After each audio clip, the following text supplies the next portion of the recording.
Mga ka-RC, maiden flight tayo. As in first flight ni J20 FX 9630. So this is a stealth fighter from China. I mean parang pantapat sila sa pantapat ng China sa F-22 ng US, yung stealth fighter. So gumawa rin sila ng sarili nilang stealth fighter. Ito yung J20. So this is the model, RC model J20 FX 9630. So twin motors and brush motor, EDF. Yan, battery connected. Yan, lagay natin dito yung battery.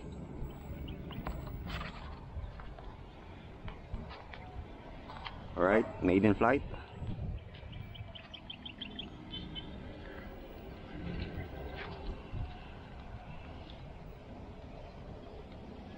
Tago natin. Battery, alright.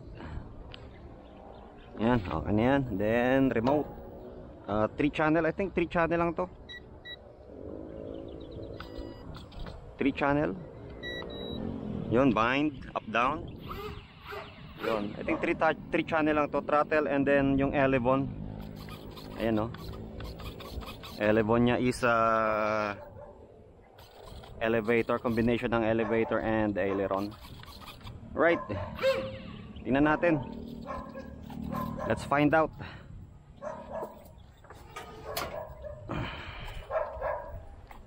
Right,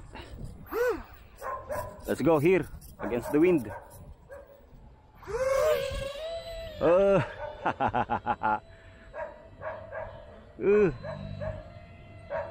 You know, mabagal, slow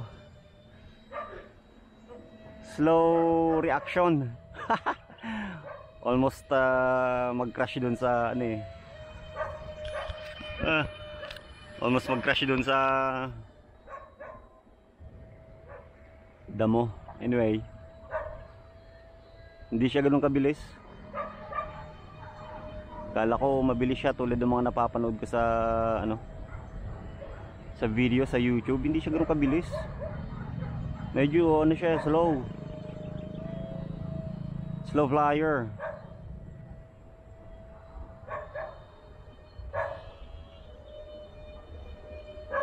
Ayun no, against slight breeze, slow siya, slow.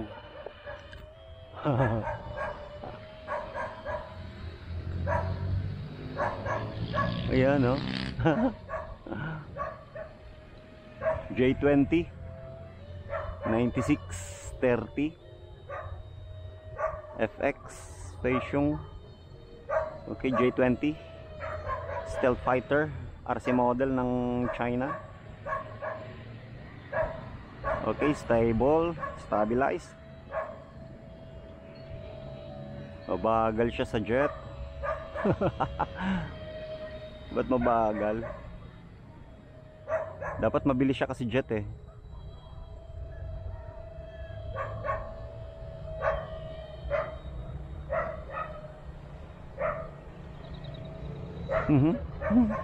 Ito nga, hanggang third rate. Yun, third rate. Yung ano niya is parang 3D. Nako, bagsak. Parang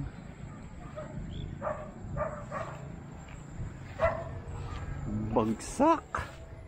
Yung C nya is 3D. Yung highest rate parang 3D. Nako, patay. Ayun, sana hindi nasira. Oh. Ay, may damage.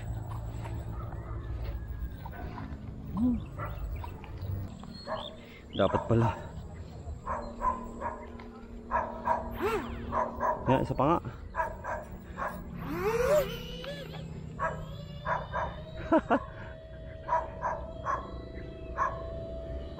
Yan ang pinaka 3D niya. Yung C, yung highest rate. Ayun yung pinaka 3D niya.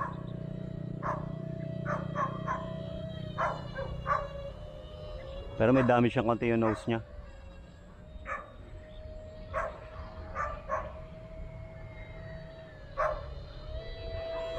Kailangan i-glue. Konting glue mamaya.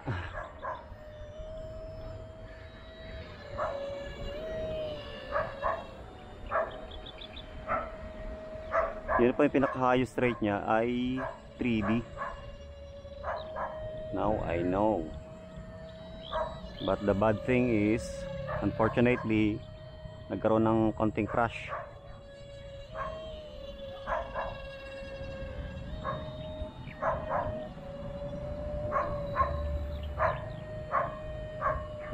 Kailangan i-glue yung nose.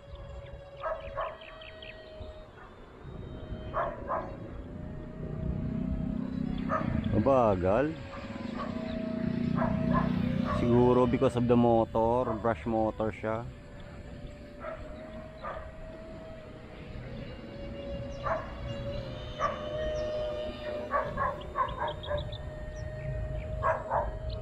Easy to fly, but the problem is, yung number one problem is yung instruction siya, yung user manual.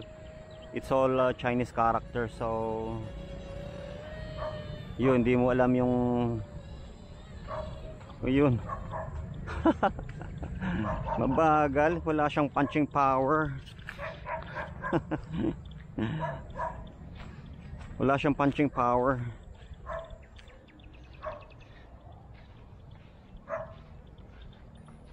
Walang punching power. Medyo na-damage yung ano niya eh. Yung nose niya may konting crack.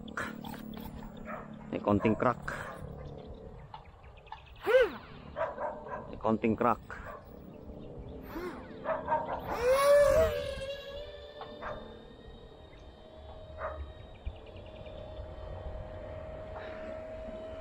Nagkaroon ng konting crack yung nose niya because the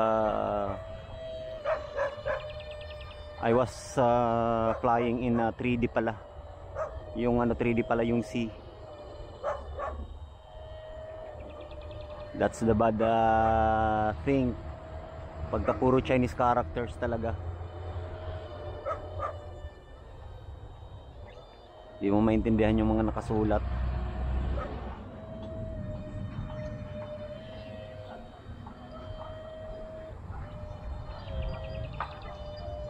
Parang may differential thrust din siya eh. Yun o, biglang namamatay, parang biglang namamatay yung motor niya eh. Parang split second namamatay yung motor niya eh.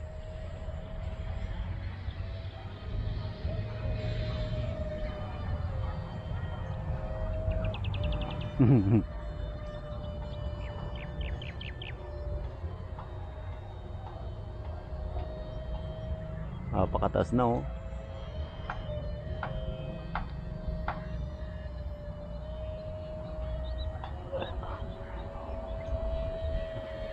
Yun, along the wind, mabilis. Pero pagka medyo ganyan lang, nako, napaka ubod ng bagal. Ayun oh. Parang 2 channel yung ano niya eh. Parang 2 channel yung lipad niya eh. Sana maglabas ng brushless version ito. Mas maganda yung brushless version. Lo. Parang tail heavy.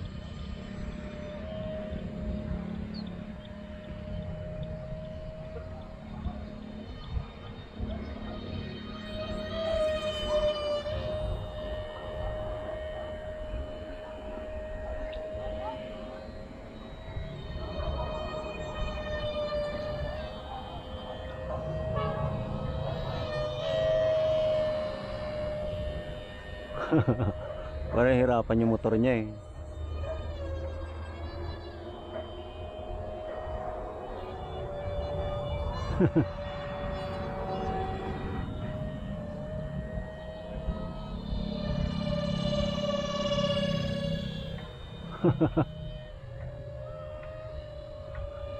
Slow. Pero pwede na.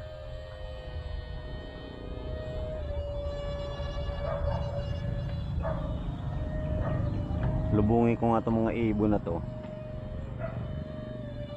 Ayan. Oh, bilis.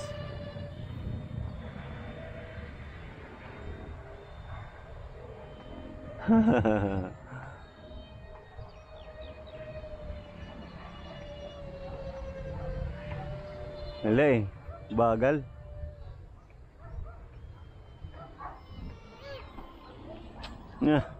Alright, pwede na.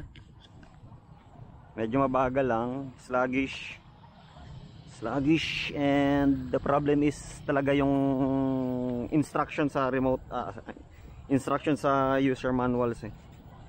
Di ko alam kung alin yung 3D, so nilagay ko siya sa letter C. Yung pala yung ano niya, yung 3D yung letter C, knock-off yung stabilization niya, kaya ayun nagkaroon ng konting crash. Medyo etong damage, nagkaroon ng crack.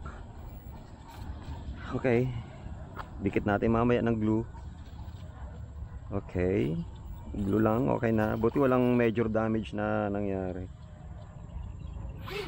Yan.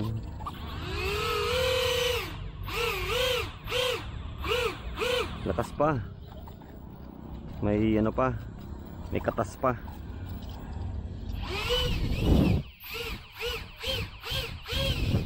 Ayan, lakas pa. Kaso mabagal. Ikabagalan, okay? Thank you for watching. And hopefully mag-subscribe kayo.